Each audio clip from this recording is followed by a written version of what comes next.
So now class we are going to start with the next video on properties of electrical field line. So पहले हम लोगों ने जो हमने से पहले वीडियो बनाई थी, ठीक है, दैट वाज माय पार्ट 21. उस वीडियो में मैंने इलेक्ट्रिकल फील्ड लाइंस के बारे में आपको बताया था और डिफरेंट चार्ज बॉडीज़ की इलेक्ट्रिकल फील्ड लाइन की रिप्रेजेंटेशन बताई थी. तो यहाँ पर मैं आपको बहुत इंपॉर्टेंट बात करने जा रही हूँ. सीबीएसई के 2 इंपॉर्टेंट क्वेश्चन और एनसीईआरटी के भी 2 क्वेश्चन इस टॉपिक में से निकलेंगे. सो जो पिछले टॉपिक मैंने पढ़ाया था आपको, उसमें मैंने मिस कर दी थी एक बात. तो आपको किसी भी चार्ज के ऊपर किसी भी चार्ज की इलेक्ट्रिकल फील्ड लाइंस को रिप्रेजेंट करना आ सकता है. That is very important. वो आपको पॉजिटिव चार्ज की, वो आपको नेगेटिव चार्ज की, आपको इक्वल एंड ऑपोजिट मैग्नीट्यूड के चार्जेस की, आपको 2 इक्वल पॉजिटिव पॉइंट चार्जेस की, एक प्लेन कंडक्टर के, किसी की भी इलेक्ट्रिकल फील्ड लाइंस को ड्रॉ करने के लिए आपसे पूछ सकते हैं. ठीक है, तो अगर हम बात करें properties of electrical field lines, तो properties of electrical field line, पहली प्रॉपर्टी है हमारे पास, the line of forces are continuous curve without any break. तो अब याद रखेंगे, जब भी electrical field line positive charge में से निकलते हैं तो electrical field line positive charge में से निकल के नेगेटिव चार्ज पे जाती हैं. ठीक है, it originate from the positive charge and terminate at negative charge. तो आप देख सकते हैं मैंने ये डायग्राम, तो इलेक्ट्रिकल फील्ड लाइन यहाँ पॉजिटिव चार्ज में से निकल के कहाँ गई हैं, नेगेटिव चार्ज में से गई हैं. तो जब इलेक्ट्रिकल फील्ड लाइन पॉजिटिव में से नेगेटिव भी निकल गई है तो रास्ते में कोई ब्रेकेज नहीं है उनमें. It is a continuous curve. जब तक पॉजिटिव चार्ज को नेगेटिव चार्ज नहीं मिल जाता तब तक ये कॉन्टिन्यूसली ट्रैवल करती रहेंगी. तो they travel without any kind of break. So next point is mine, the line of force start at a positive charge and and at the negative charge. तो हमारे पास जो इलेक्ट्रिकल फील्ड लाइंस हैं, अभी में आपको पता ही चल गया है, electrical field line positive charge से स्टार्ट होती हैं और नेगेटिव चार्ज पे खत्म होती हैं. तो the direction of electrical field line is from positive to negative charge. So that does the electrical field lines are continuous but not form close loop. तो ऊपर वाले पॉइंट में हमें पता लगा कि इलेक्ट्रिकल फील्ड लाइन कॉन्टिन्यूस है, मतलब अगर पॉजिटिव से शुरू हुई है तो they end up at the negative charge. But class, this is the one point here, they are not form a close loop. तो आपके पास कोई भी क्लोज लूप कैसे होती है? The close loop is like that. ये इस पॉइंट से स्टार्ट हो रही है, they coming to this point. ठीक है, एक पॉइंट से स्टार्ट हुई, बी पॉइंट तक पहुंची और बी पॉइंट से वापस वो ए पॉइंट पे आए. ठीक है, तो आपके पास अगर एक यहाँ पे पॉजिटिव चार्ज है तो इलेक्ट्रिकल फील्ड लाइन यहाँ से निकलेंगी और नेगेटिव चार्ज पे जाएंगी. ठीक है, बट ये क्लोज नहीं होंगी क्योंकि ये वापस नेगेटिव से पॉजिटिव पे नहीं आ रही हैं. ठीक है, दे आर कॉन्टिन्यूस. ये पॉजिटिव से ट्रैवल करके नेगेटिव तक पहुंचेंगे. They are continuous but they are not forming a close loop. So they are not forming a close loop. So आपके पास एक क्वेश्चन आ सकता है, why electrical field lines does not form the closed loop. Why electrical field line does not form a closed loop? तो आप बोलोगे कि originate from the positive charge and ends at the negative charge. ये question हमारा NCERT में भी है. ठीक है, so the next point is the tangent to the electrical field line at any point give the direction of electrical field intensity at that point. ये point हम कर ही चुके हैं. अगर आपके पास एक टेंजेंट है इलेक्ट्रिकल फील्ड लाइन्स की, उस पर हम कोई भी पॉइंट ले लें, let suppose I will taken a P point. तो पी पॉइंट से जो टेंजेंट जाएगी, ठीक है, वो क्या बताएगी हमें, direction of electric field lines. तो that tangent will represent the direction of electric field line. तो ये भी बात हम लोगों ने उसकी डेफिनेशन में, इलेक्ट्रिकल फील्ड लाइंस की डेफिनेशंस में हमने कर चुके थे हम लोग. ठीक है, so now my next point is, no two electrical field lines of forces intersect with each other because at the point of intersection there will be a two tangent, hence two direction of electrical field point for a same point which is not possible. So let's suppose class, यहाँ पे ये बोल रहे हैं आपको, देखो आपने मेरे पिछले डायग्राम्स में देखा, मैंने किन्हीं भी 2 इलेक्ट्रिकल फील्ड लाइंस को आपस में इंटरसेक्ट नहीं करवाया. मेरे पास कोई भी 2, 3, 4, 5 जितनी भी इलेक्ट्रिकल फील्ड लाइंस है, ये आपस में कोई भी intersect, they are not intersecting with each other. Why? Because जब भी 2 इलेक्ट्रिकल फील्ड लाइंस आपस में इंटरसेक्ट करेंगी, whenever the 2 electrical field lines are intersecting, so at the point of intersection, जो इनका पॉइंट ऑफ इंटरसेक्शन होगा, वहां से क्या निकलेंगी, कोई भी पॉइंट है अगर इलेक्ट्रिकल फील्ड लाइन पे, तो उस पॉइंट से अगर हम टेंजेंट ड्रॉ करें तो वो टेंजेंट क्या देती है, direction of electrical field lines. तो अगर हम लोग यहाँ पे, मेरे पास 2 इलेक्ट्रिकल फील्ड लाइन है and they are intersecting at a point, तो इस पॉइंट से हम क्या बना सकते हैं, इस पॉइंट से 2 टेंजेंट जा रही है, एक इस कर्व, फर्स्ट कर्व के लिए और एक टेंजेंट हो जाएगी सेकंड कर्व के लिए. मतलब अब एक ही पॉइंट से 2 टेंजेंट जाएंगी. तो अगर एक ही पॉइंट से 2 टेंजेंट जाएंगे तो वो दोनों टेंजेंट्स क्या रिप्रेजेंट करेंगे, direction of electrical field lines. तो एक ही पॉइंट की 2 डायरेक्शंस कैसे हो सकती हैं, विच इज नॉट पॉसिबल. समझे आप मेरी बात? अगर 2 इलेक्ट्रिकल फील्ड लाइंस आपस में इंटरसेक्ट कर जाती हैं तो इंटरसेक्शन पॉइंट पे हमारे पास 2 कर्व्स की वजह से 2 टेंजेंट डेवलप हो जाएंगी. तो टेंजेंट तो आपको पता है, tangent is representing the direction of electrical field lines. तो यहाँ पे 2 टेंजेंट होने का मतलब है एक ही पॉइंट की 2 डायरेक्शन हो जाएंगी इलेक्ट्रिकल फील्ड लाइंस की एट द सेम पॉइंट और at the same time, which is not possible. इसलिए hence 2 electrical field lines does not intersect with each other. तो ये भी क्वेश्चन आता है हमें, why electrical field line does not intersect with each other. So that is why, because at the point of intersection there will be a two tangent, and two tangent means the two direction of electrical field lines of a same point, which is not possible. So my next point is electrical field lines is a very important point. Again, the electrical field lines are always normal to the surface of a conductor. तो आपको हमने जैसे मैंने यहाँ पे आपको पीछे conductor का डायग्राम बनाया था मैंने, ठीक है, तो ये कंडक्टर का एक प्लेन था.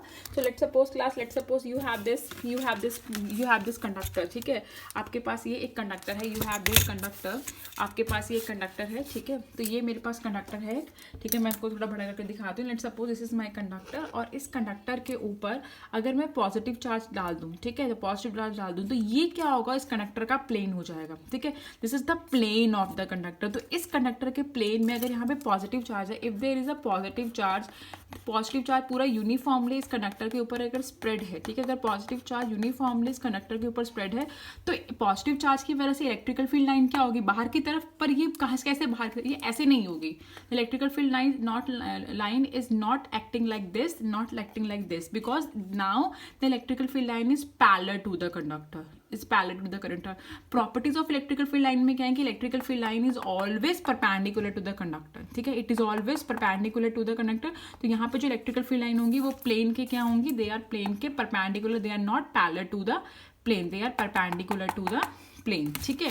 तो आप समझे मेरी बात. तो यहाँ पे मेरा फिफ्थ प्रॉपर्टी यही है हमारे पास, the electrical field lines are always normal to the surface of a conductor both while starting और ending to on the conductor.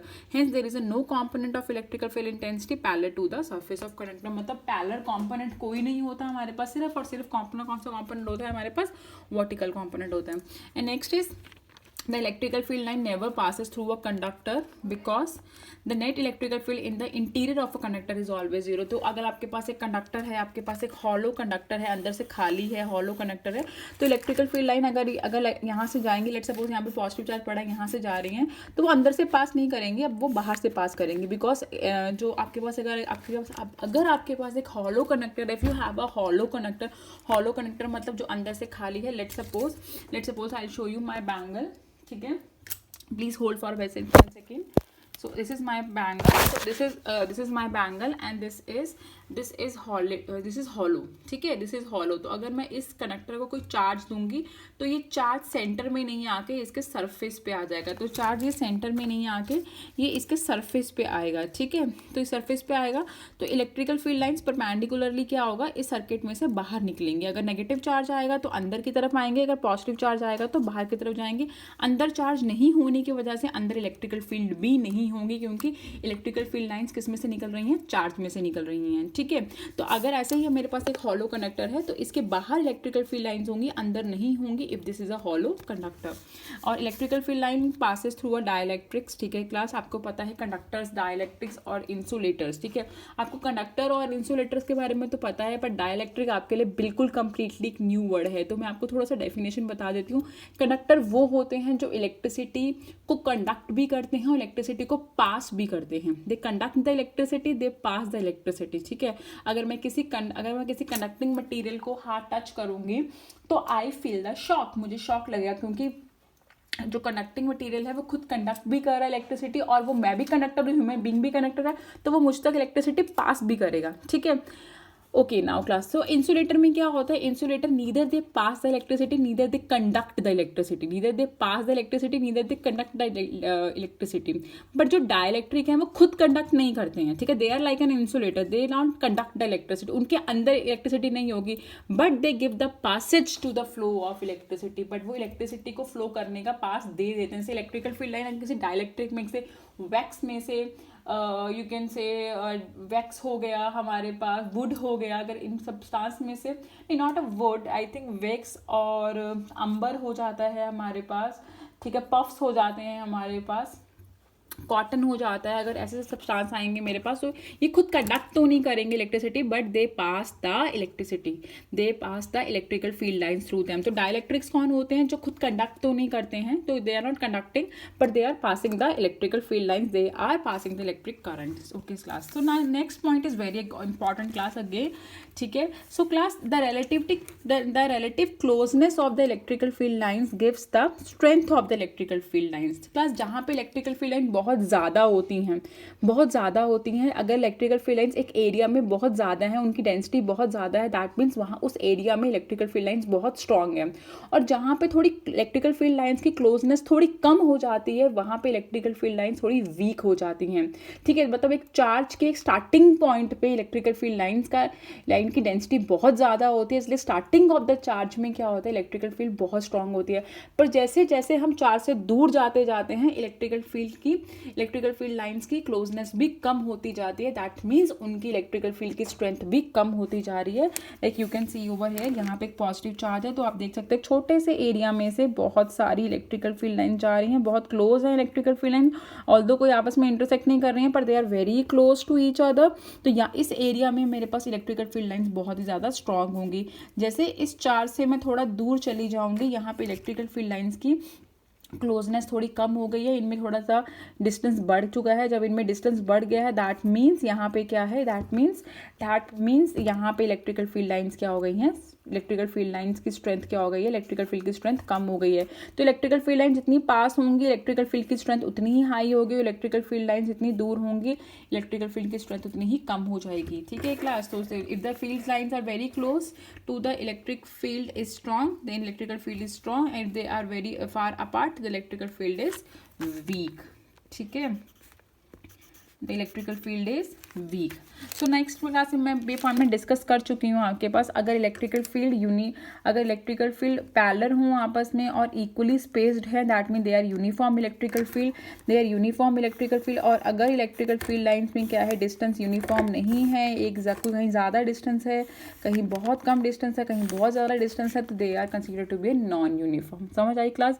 अगर उनके इलेक्ट्रिकल फील्ड लाइंस के बीच में जो डिस्टेंस है वो यूनिफॉर्म है, दैट मीन्स दे आर उनके बीच में अगर डिस्टेंस यूनिफॉर्म है, तो they are considered to be uniform electrical field lines. पर अगर उनके बीच का डिस्टेंस नॉन यूनिफॉर्म है, then they are considering to be a non uniform electrical field lines. So class, this is the concept of electrical field lines, ठीक है। So this is I am ओवरिंग my part 22 of the chapter. So now we'll do some numericals. In the next video we'll do some numericals on the basis of electrical field line intensity. Okay class, thank you for listening me.